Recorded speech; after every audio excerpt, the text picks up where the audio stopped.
So we'll record this meeting here, or if it's so wonderful you have to watch it again, we'll have it available for you as well. But we welcome you. For those of you who are brand new to our school, hopefully you'll get a little taste of what San Pasqual Union's all about. We'll talk to you about how to register your child, some things that we would look for as far as kindergarten readiness, some things that you can do, but primarily answer as many questions as we can for you. So before we start out, and I know this is part of a presentation, but I think we'll kind of step on it if we get there. I just wanted to introduce to you some of the folks that are here at San Pasqual Union. If your kindergartner comes next year, these will be some of the most important people in your life, and you have an amazing team behind you. So our kindergarten team is made up of Miss Winters, who is our TK teacher. Miss Winters, you want to say hello to your fans? Yes, good evening. We are so excited to welcome your little one to San Pasqual, and we're really looking forward to seeing them in the new year. Thank you, Ms. Winters. For those of you who may be unfamiliar, TK is transitional kindergarten. And what that means is that's an individual that just missed the kindergarten cutoff for age, but can start school a little bit earlier on a 2-year kindergarten program. And Ms. Winters is the TK expert here at San Pasqual. The other two members of our TKK team are Mrs. McKay and Mrs. Schieffer. Do you guys want to say hello? Hi, everybody. I can't wait to meet you.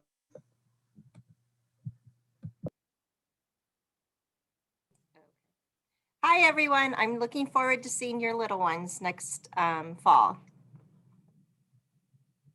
All right, sounds good. We've got a relatively small group of folks here. So as we go through this presentation, if you have burning questions that you would like answered, feel free to interrupt. The benefit of having a small group, we've got less than 20 folks here, is that we can stop and answer any of your questions. And our goal is to give you the orientation stuff, like I said, about how to get connected initially, kind of paperwork and registration wise, but more importantly, have you kind of understand how this process works and what we expect next year to look like. So I am going to share the screen right now and put on here a little bit of this. So as we kind of come in, this is our kindergarten roundup, and it is exactly what it sounds like. Normally, it's a lot more fun and festive. Normally, we have this here at school, and we can literally round up our kindergarten families, tell them what we're all about, walk them through campus, explain to you what your school year is likely to look like, and get you excited about it. We're going to do our best through this screen to accomplish that same purpose. So we put some pictures in here and some information for you. The first and foremost, we want to make sure that you feel welcome, especially for those folks that are brand new to San Pasqual. Sending your kid to kindergarten or transitional kindergarten for the first time can be a scary thing. And sometimes the more information that you know of what to expect, the better that process is going to be for your child and the better it is for you. The good news is the message that I delivered last year to our kindergarten families was kind of a terrible one. And that was, on your first day of school, you're gonna have to drop your kid on the curb and we will make sure that they get to the right place. And it was pretty awful. I'm very optimistic that with changes in health conditions, that will not be our dynamic rolling into the next year. And I'm hopeful as we go through this process, have the possibility to have you and your kids here, if not at the end of this school year, over the summertime to do a proper orientation. You had already had a chance to meet our amazing TKK team. We'll talk to you a little bit about registration. Registration is already open for our kindergartners for next year. So we can tell you about how to get connected to that. We'll give you a little orientation about our school, invite you to be partners with us.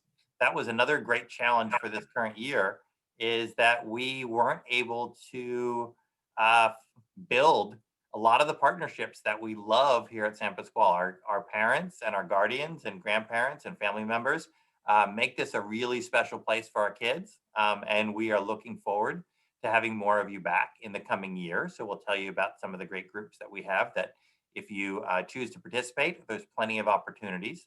And then we'll talk to you a little bit about how to prepare your child for kindergarten, kind of the things that exemplify some readiness skills and what you can do. And finally, we'll answer any questions that you have. So if there's, like I said, some things that come up, we'll be happy to talk to you about that. You guys had a chance to meet our wonderful kindergarten team. So first thing we're going to talk to you guys about is registration. So registration is currently open right now, and kindergarten registration is pretty much open for kids that by next year, so by 9/1/21, they turn 5. But as I mentioned, transitional kindergarten is also a program that we offer here, and that is kids that turn 5 on or before December 2nd, 2021. And then we did get a board resolution that extends that a little bit further into the month of December. So if you have a child that was born that will turn 5 between sometime in the month of December, we may have some opportunities to get that child into transitional kindergarten as well. So those are the ages that typically get kids into school. And the very first step is the registration piece. And some of you may have had the opportunity to do this already. If you have not, you are not behind in this process. Registration is done online. And if you go to our school website, and on our school website, there's a resources section and a parent resources section. And within that, there is a parent view portal. And you create an account in that parent view portal, and it allows you to register your child for school. There are certain things that you'll need to follow up with as far as documentation that we'll need, and that's a birth certificate to prove your child's age, immunization record. There's a lot of questions that we have about shots and whether kindergartners are required to have their shots. They changed the laws recently, and there's very few exceptions to children getting immunized, but there are some opportunities as far as how those schedules work. So we can kind of talk you through that, but on the website, it tells you about what those requirements are. And then proof of residency. The students that enroll at San Pasquale Union School are either residents of the district, meaning that the child lives within the district boundaries, or they're interdistrict transfers. And so this online registration process is for individuals that are either registered, live within the San Pasquale Union School District boundaries, or have been released on an interdistrict transfer. And so we will, let me admit one more person into the room here. Oh, we're good. So we will make sure that if your child is on an interdistrict transfer, there's 2 steps that have to happen there. There's a release from the district of residence, and then there's an acceptance here from San Pasquale. Typically, we have the ability to accept a lot more students that are kindergartners than we do at the upper grades. So if you are living outside the district, we often get a lot of folks that attend the preschool that live outside the district that would still need to apply for an interdistrict transfer.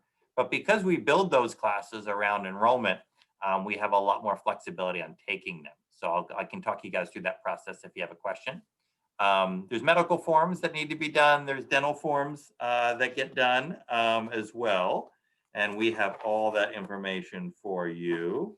And then there's a kindergarten screening that we'll do that won't be part of your registration, but after you register, we'll follow up with you and help you with that. So let me take a look at the chat. We have a few questions in the chat right now, and they are, if a student is in TK now, do we still need to register even out of district? So great question. So if you are currently enrolled in TK, you do not need to re-register for the next school year. And if you are here on a transfer, you do not need to reapply for the transfer. The one piece that we will ask of you, well, actually, it looks like Mrs. Lee answered some of that for us. So she's answered that question. The other piece on that is the intent to return form. Yes, thank you, Ms. Lee, I appreciate that. So all of our current students, we're gonna ask whether you're coming back. And then that way we know kind of how to play classes for next year. What if I shared most of this registration document for preschool at SPU? Do I need to resubmit? Yes, typically we will ask you to resubmit, but we can talk to see if that information is with Miss Anna or Miss Jeanette. We may be able to get that information directly from them. So we can check with them. Typically, we do have that resubmitted here in the office. If a child was previously enrolled but left just for this year, do we need to re-register? Yeah, the answer to that would be yes. You would re-register. If they're within living within district, the process is very easy, and we may still have, depending on where the child went in between, if we still have the file, we might not need all the same information from you, but we would need to re-register. If a child was outside the district, then there would need to be go through the interdistrict transfer process again. Do we need to register if they're currently a preschool student? Yes. So if you have a student in preschool, you would still need to do the registration for school here. Any other questions that anybody has on the registration process? We had a bunch of them in the chat. If anybody has any more, if you want to unmute, you're welcome to. If not, I'll move on to the next section. And we put on the bottom here our registration experts. Oops, sorry about that. Our registration experts are Mrs. Sayers and Mrs. Bill. They're our registrars here at school, and they will be very happy to walk you through all this process. Typically, the hardest part about the registration, outside of the document gathering piece, is just getting connected into the system, and they can kind of help you do that initial registration for you.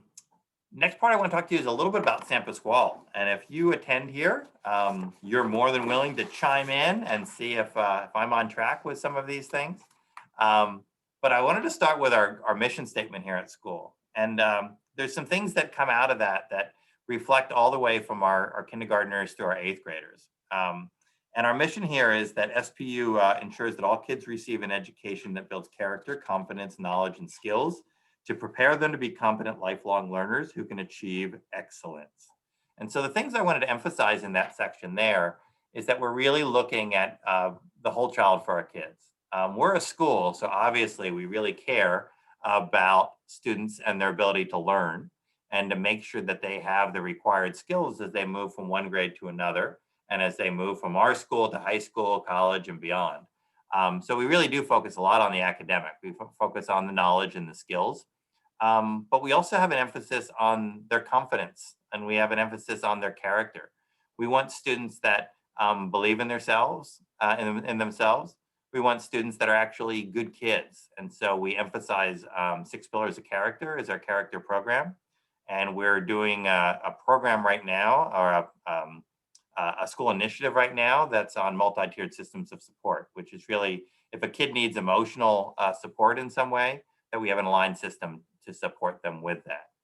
So we're doing some heavy work in that, and we've learned, if anything, from all this, that we've learned that the emotional aspects of kids and the safety aspects of kids need to be taken care of before we can get to these academic pieces, and that starts young.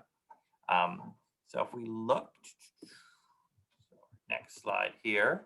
Couple things are guaranteed for kids who attend San Pasquale. They will learn and they will have fun. This is a picture taken a few years back. This is the silo just outside of our kindergarten classes.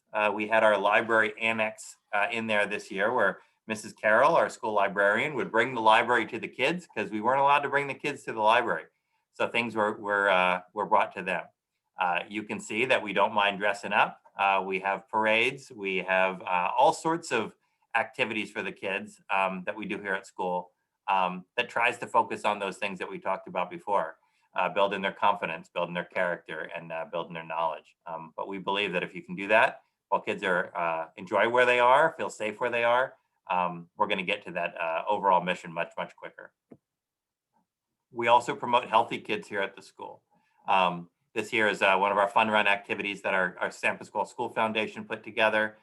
They did it as a dance remix this year, but we get kids outside a lot. And I can tell you that this current school year, we've made a huge initiative to get kids outside active. in the fresh air, and we have a beautiful campus to do it in. I included that picture on the right, which is a girls softball team from a few years ago. We don't have inter-school sports for our elementary, but once students move into sixth grade into middle school, we do have 6 sports seasons in a typical year. So they play soccer, they play basketball, volleyball. We have girls and boys football, track and field, all sorts of stuff. And the idea behind that is to really emphasize that kids are much more complete when we can offer more things to them. And so we tend to be fairly competitive, which I am a competitive guy. And so we win a lot, which I like, but it's the activity that we focus on primarily. Along the health, we're big on farm to table. We have a sage garden committee that we are looking to reconstitute in the year coming up. But they look at farm to table, and if you see that picture in the bottom right, that's where students have grown their own food, served it in the school cafeteria, and we got a large grant, at least large by our standards, to support our school garden. So we have built an outdoor amphitheater out there, and we have a native garden.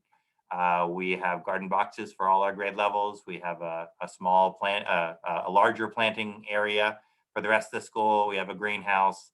We're building a peace garden. We're looking to put wired owl boxes and bat boxes with video feeds. Some really cool stuff that we can connect our classroom to our outdoors. So the garden is a big thing for us as well. Kindergarten playground. Kids spend a lot of time out here as well. We can't figure out how to get the grass to grow. So kindergarten teachers can tell us that we've tried. But we do, like I said, spend a lot of time outside. And this kind of brings us to the question of kind of what does a typical day for a kindergartner look like? And I can tell you that this year has been anything but typical. So I will tell you what I expect our days to look like next year. Kids typically arrive to school around 8 o'clock in the morning. Last year, like I said, we unfortunately had parents drop their kids at the curb and we got them safely to class. We anticipate you being able to walk your kids to school on the first day of school this coming school year. Typically our gates open at 8 o'clock in the morning. Parents that do want to walk their kids to school, we have a kindergarten parking lot right adjacent to this playground. And kids come to the playground and they tend to play up until about 8:25, and then they line up, go into their classroom. School starts at 8:30, and so will start for TKK and all of our grades at 8:30. Kindergarten typically has a recess break in the morning, around 10 o'clock in the morning is typical. That's what we expect for the coming school year. We would encourage that you send your child to school with something to drink, water bottle and a snack for that recess break. Kindergartners usually have their lunch around 11:30. So 11:30 to 12 is a typical kindergarten lunch. Some of our kindergarten students buy lunch through our cafeteria. Many of them, if not most of them, bring their lunch with them. But we can easily set up accounts for you if you want your child to buy lunch, or if your child qualifies for free or reduced lunch. We have those programs here as well. Kindergartners in years past had been released earlier than the rest of the school. So the rest of the school on a normal day typically gets released at 3 o'clock. And historically, our kindergartners have been released at 1:30. For the coming school year, we anticipate our TK students, so the students in that transitional kindergarten, will be released at the 1:30 time, but that our kindergartners will be here until 3 o'clock, 4 days a week, with 1 day in which all students are released earlier. So all students released at 1:30. Those of you attending school this year realize that our schedule's all over the place with our kindergartners as well as everyone else. But we do expect a much more normalized year as we move into the 2021-22 school year. I mentioned this earlier, but I'll just briefly review it. We do emphasize character and the types of kids here at San Pasquale, and we're really fortunate that we have a very active parent community who sends great kids to our school. And so we will include you on these character lessons. And we have awards that are given out to students. That's what you see in this picture here, who've exemplified those traits of character. One of the initiatives that we were talking through with teachers as part of our 3-year plan is how do we make our character program more robust, and how do we make it in a way that students are actually actively working on those character traits infused in their classroom lessons. So you may see some changes in that coming out. And I mentioned this before as well. Parents, guardians, family members make a huge difference here at San Pasquale. You can see there's a couple events here. We typically each year have large events when we invite our parents and our families to come join us. Some of those are during assemblies when we're honoring kids. Other times we have what we call lunch on the lawn, which is family members come and have lunch with their kids. We have art and garden days, which we dedicate to art and outdoor activities, garden-based activities. But those all happen because we have such a robust community, family community, school community that comes together. Here's an indication of some things that you can be part of if you choose. Our PTO is our largest group that we have here at school, and they do a lot of our school-based activities. You know, they host the lunch on the lawns, and they host our variety shows and those types of things. We also have a very active San Pasquale School Foundation, and the School Foundation is primarily geared towards raising funds for the school to offset some of our shortfalls. We have one of the most beautiful, if not beautiful, campuses you're going to find in San Diego County.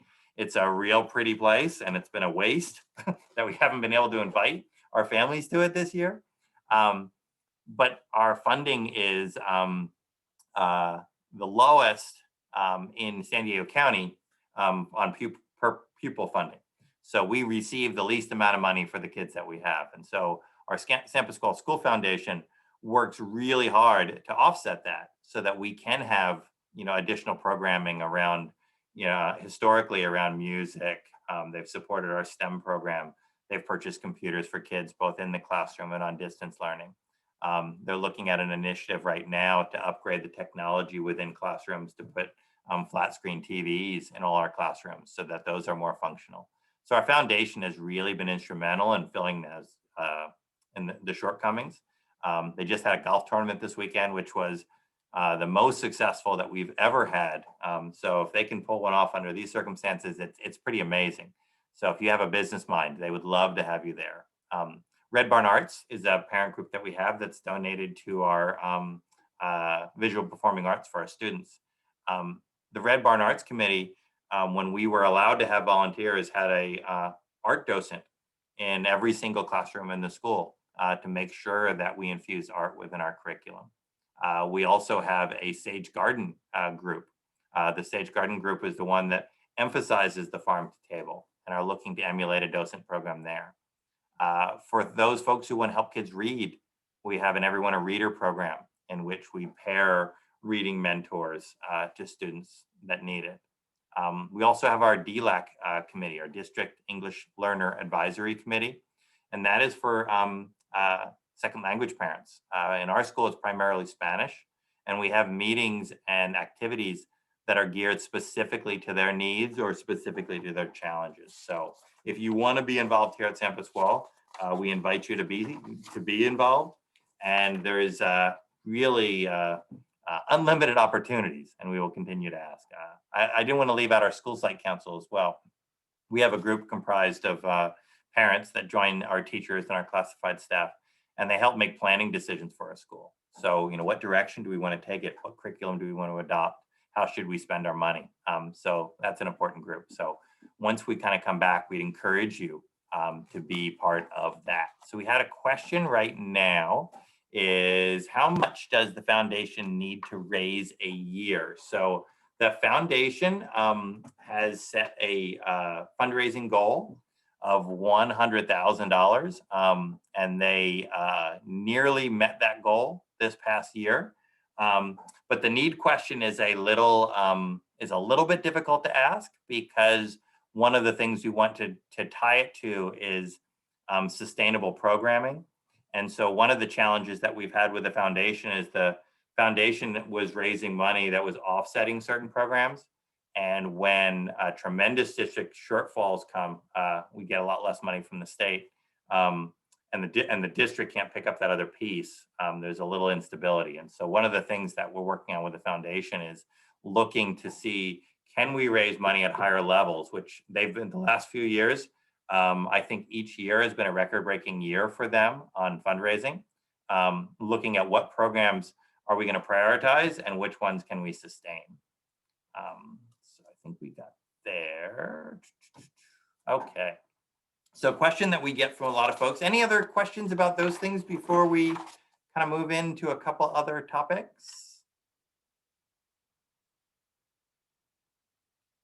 All right. So we will move in. Big question about COVID. So if you have kids here now, you've heard probably more about it than you ever would want to know. So a couple things about COVID, and I'll kind of answer specific questions if you have. We've been of the mindset since the start of this, well, actually since the shutdown, and especially since the start of this school year, that kids, especially our youngest kids, our preschoolers, our TK kids, our kindergartners, that they're going to do better here than they are going to do through a computer screen. And no matter the level of support that they're receiving at home, the robust technology that they might have at home, we found that our kids, for the most part, are going to do better here. And so we've made a tremendous effort to get kids back to school this year. And we really focus on our highest need kids, kids with disabilities, kids with English learning needs, and our youngest kids first. And so we prioritize getting our TK and K students back to school, had them back into class in September. And we were able to get them back here and continue to kind of grow the on-campus offerings. But we did it through a slower, staggered approach, meaning that we didn't try to rush everybody through the door all at once. And we've been able to have kids, like I said, our TK and our K, back here since September, and we've had no evidence of any COVID transmission on campus. So we're very proud of that. We're very proud of the fact that we've been able to put a layered approach. We still screen kids in the morning before they come in. All kids wear masks, which was very controversial at first, especially for our younger kids, but they do an amazing job wearing their masks. We do promote distancing, and if there's not 6 feet within a classroom, we put barriers in between them. We've kept all our kids this year in stable groups, meaning a kindergarten class stays with those kids in that kindergarten class, and they don't intermix. So they don't move to other classes. They don't play with other classes on the playground. They stay in that consistent cohort. And we've done a whole lot on enhanced cleaning and sanitation, and that's been a lot of stuff on hand washing and hand sanitizing and spraying rooms down and all that kind of stuff. We anticipate that this will diminish as we move forward in the coming years. So we're already getting some guidance from the state about the lessening of some of these restrictions. And we're not apt to all of a sudden sort of drop some of the things that we're doing because they've been working. I think they build confidence in our staff. They build confidence in our families. And so we've been doing some things that really have been effective based on the fact that, like I said, we've had to shut down a number of these cohorts. But typically it's an asymptomatic student that comes to school and finds out later that they were COVID positive. But even in those cases, we have not had any indication that spread to others here at school. Like I said, last year we really had to shut down, and it was really pretty terrible for our kindergarten parents. So if you had you have a kindergartner, like a TK student now, you know how that feels. If you have another sibling who is kindergarten now, you know how that feels. And that was really to not allow parents on campus. And that's a special thing for kindergarten parents to come and to take their kid to school and walk them to school and reassure them and all that kind of stuff. We were super impressed at how well the kids did. So I don't mean to diminish your role, but we were super impressed at how the kids did. But we're also optimistic that we're going to be a lot more open as we roll into the new year. So we don't know what that's going to look like. People asked us to speculate. What we're seeing right now is tremendous improvements in health, tremendous improvements of vaccine availability, and tremendous improvements on the hospital side as far as kind of treating folks. And so we feel really encouraged at the direction that this is going, but we don't know 100%. So we think there's going to be some mitigations in for next year, but we do not expect that they will be to the level that they are right now. Any questions about COVID stuff? All right. So the other thing that parents ask us about all the time is kindergarten readiness. And we will, for the folks that are here now, we will, I think we have, well, actually for everybody who registers, we'll go ahead and send this PowerPoint to you. So you have this, because there's a lot of words on these screens. And so I'll kind of go through this. And we're also recording it, so we'll post this up as well.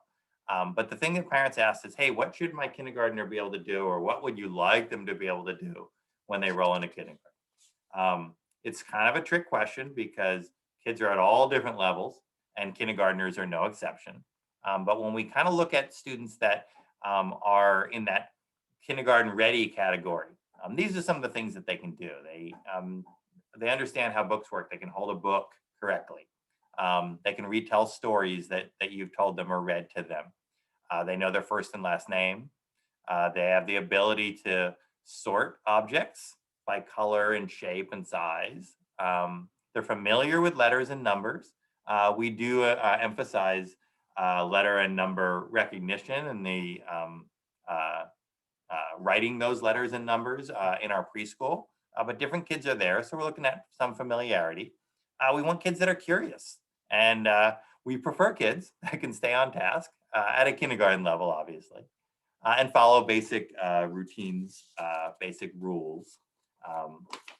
Other things that kind of indicate some kindergarten readiness is kids that are able to get along with others.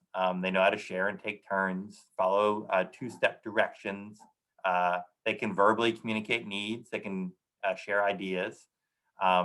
They can speak in sentences, 5 or 6 words. They can demonstrate self-help skills. They can do some of their own dressing and toileting and eating, holding a pencil, starting to get that ability to cut with scissors. Kids that are active. I can tell you that our kindergartners are very active. So running, jumping, climbing, throwing, those kind of active things. When we talk to parents, they're like, that's a lot of stuff there. How do I get my kid ready? And so there's a lot of basic things that you can do. Read together with your child. Really important. We'll emphasize that as a kindergartner as well. Take an adventure together. Go out and do things. Use vocabulary, appropriate vocabulary with your kids. Identify some of those letters of the alphabet when you see them in places. Give them opportunities to do things, to use scissors and use glue and paint and other art materials. What we've seen among our kindergartners as a whole is a decline in their abilities to do some of their fine motor activities. And we think a lot of it has to do with kids that used to be more active in either drawing or writing or cutting or gluing, who are doing a lot more things on through iPads and iPhones and technology. So kind of get your kid back into some of those things. Practice counting with them, bouncing balls, speak to them using complete sentences, repeat their full name and not just when you're mad at them. We want them to know first and last names. Help them to manage those bathroom needs. Kindergartners, if they show up for school and the bathroom needs have always been helped, it's difficult for them to learn in a school environment without always being helping. So kind of give them a little bit more independence. And then as you near that first day of school, as you get a little bit closer to school, start setting clocks for school day schedules so that very first day they have to get up earlier perhaps than normal. They're ready for it. And then prepare them a little bit for that separation. I sometimes joke, half jokingly, that the separation is going to be harder on you than it is your kids. Parents tend to cry more than their children do. But kind of prepare for that, especially if your kid has been really close to you all the time. They don't have those opportunities. Try to prepare them for those types of things. Any questions on the readiness or getting ready? We have a couple things to help you with that too.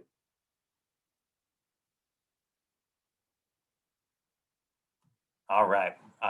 We typically have a summer library program, and as long as we're permitted to do so, expect to have another one this year. And this is a really good opportunity for your kindergartners to get on campus. They can check out books. We have story time. Typically, we do this about 4 times over the summer, 4 to 6 times at the most over the summertime. And it's usually in the morning time. Parents come with their kids to the library.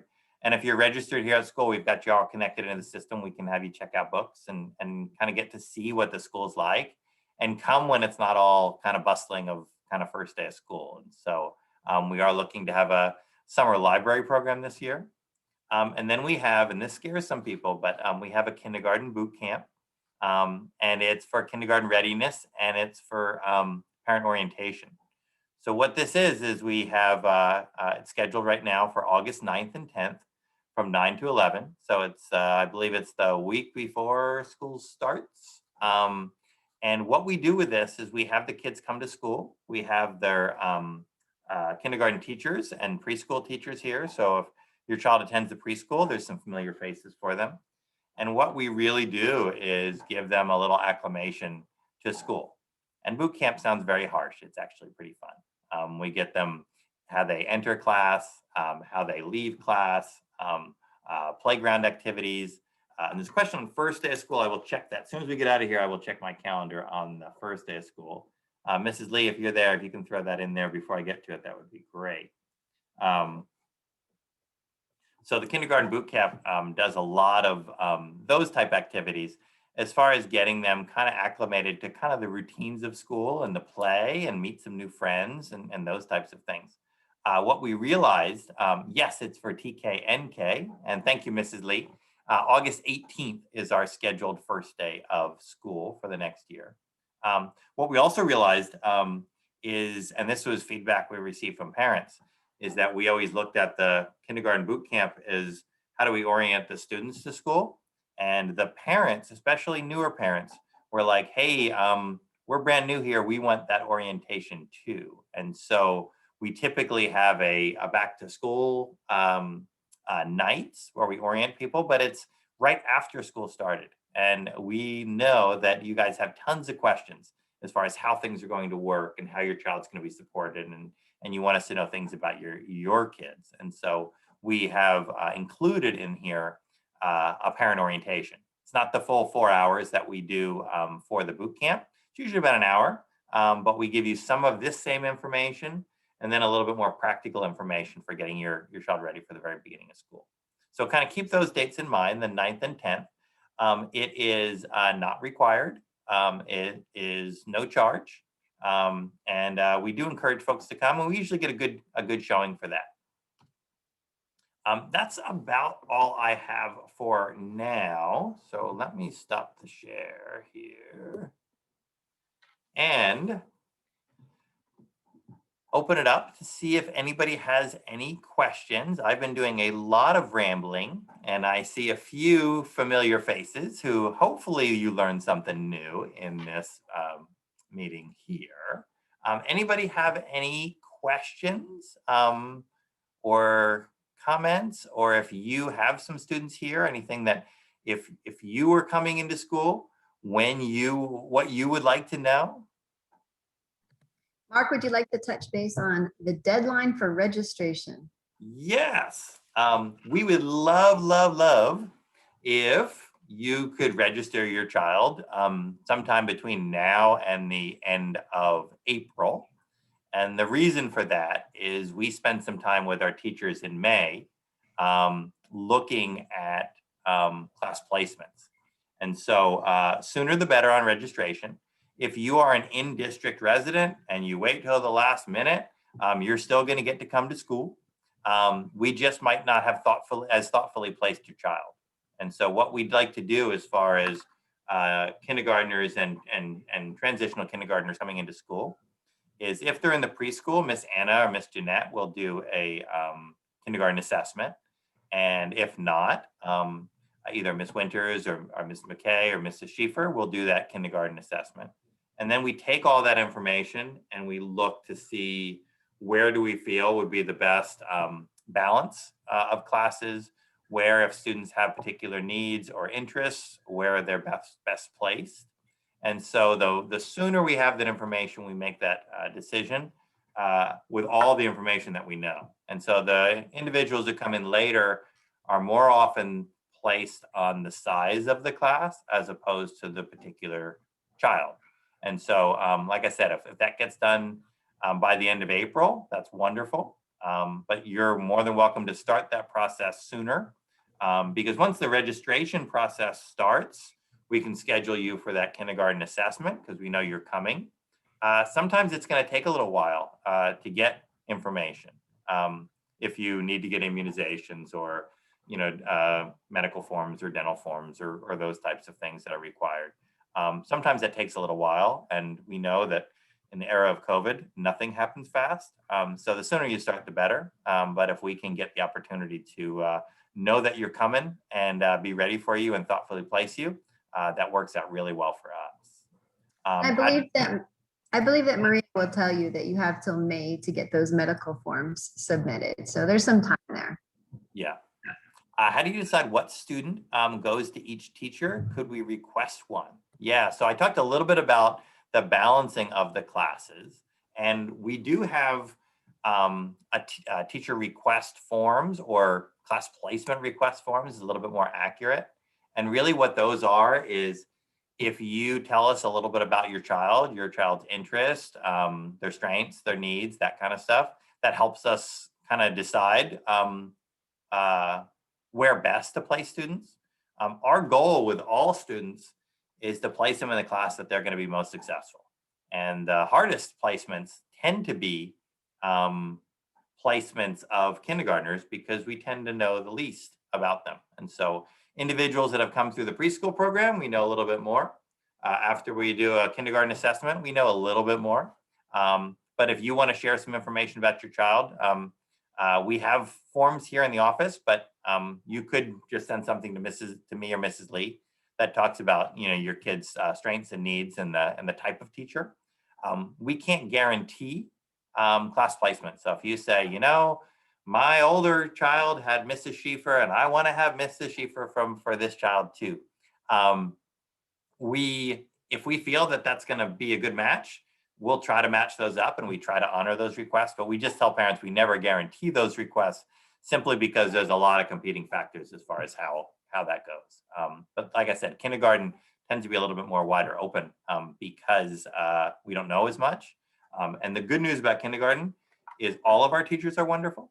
So you really do not have a loser in the bunch. So that is a nice thing. Yeah, I don't see anything else in the chat. Anybody have any questions, or any of our team members? And I neglected at the beginning to introduce Mrs. Lee. So if you are new to the school, Mrs. Lee is our assistant principal.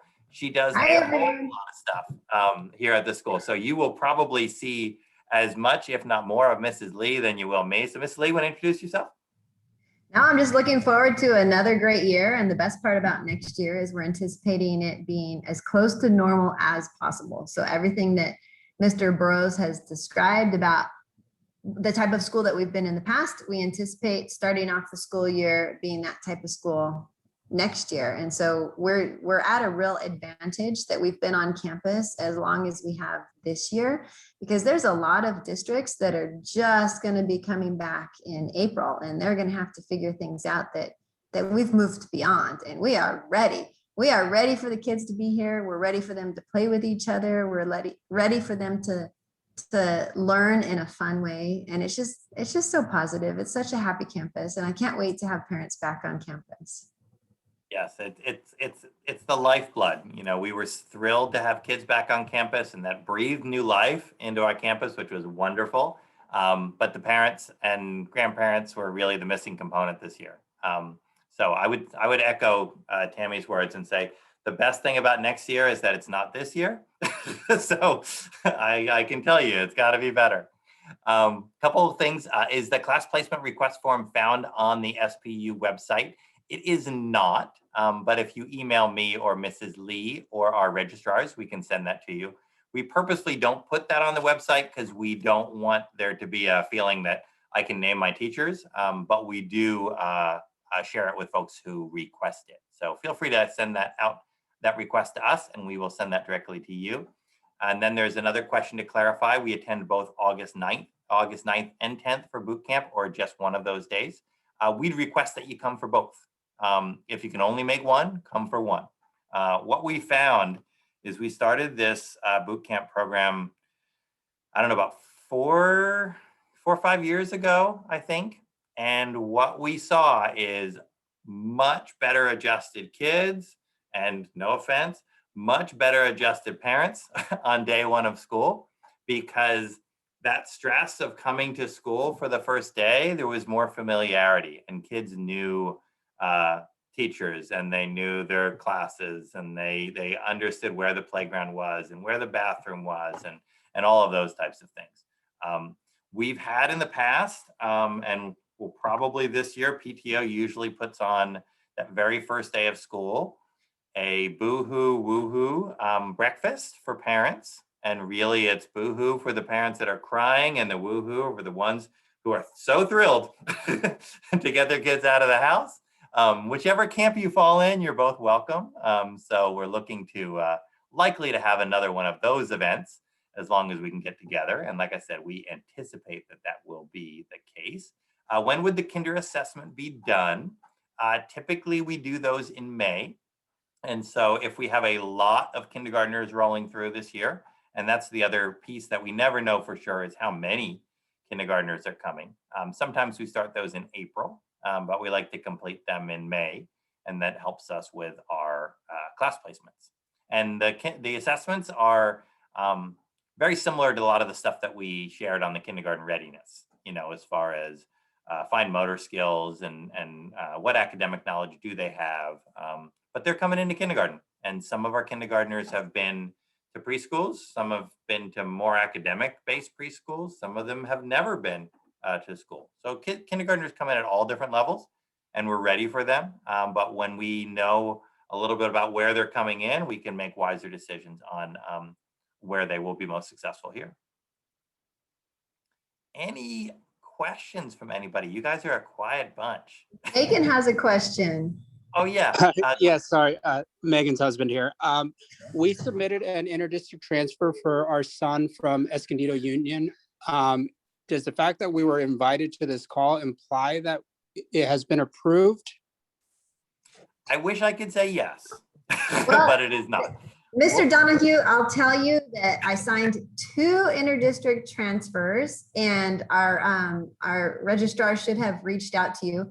I'm thinking, since they sent you this Zoom link, that you have been accepted, but I will make sure they follow up with you tomorrow.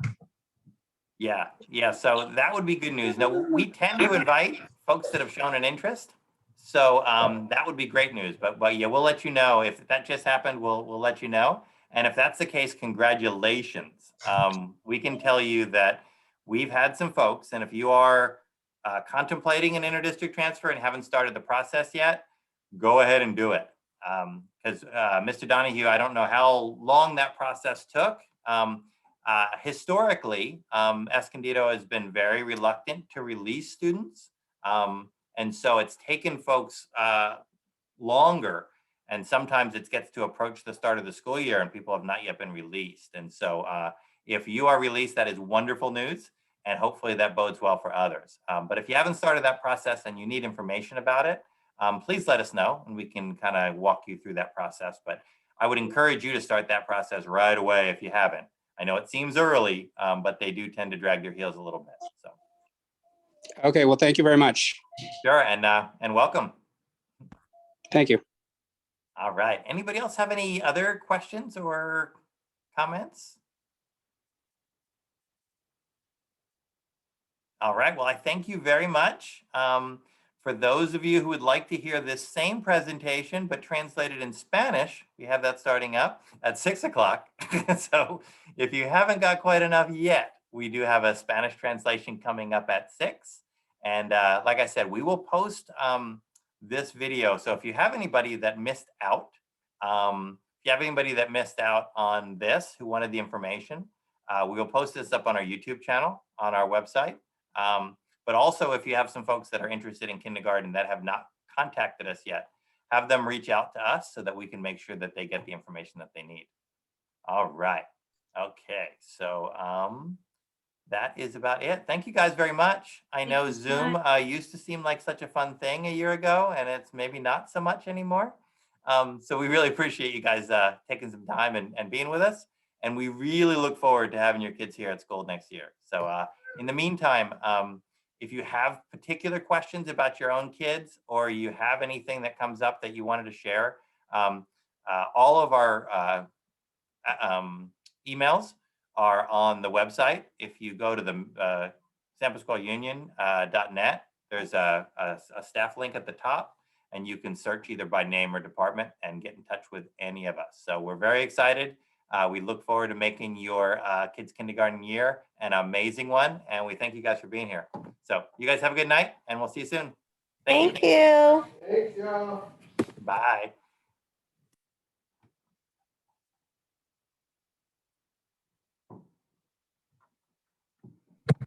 Fabulous job. I can't wait for another school year.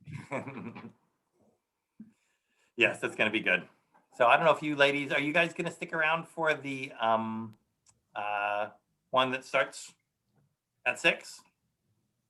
Okay. Yeah, we'll say hi. Yeah. I Yeah, don't know. you're still recording, Mark. Yeah. What I was going to do is actually, I'll stop.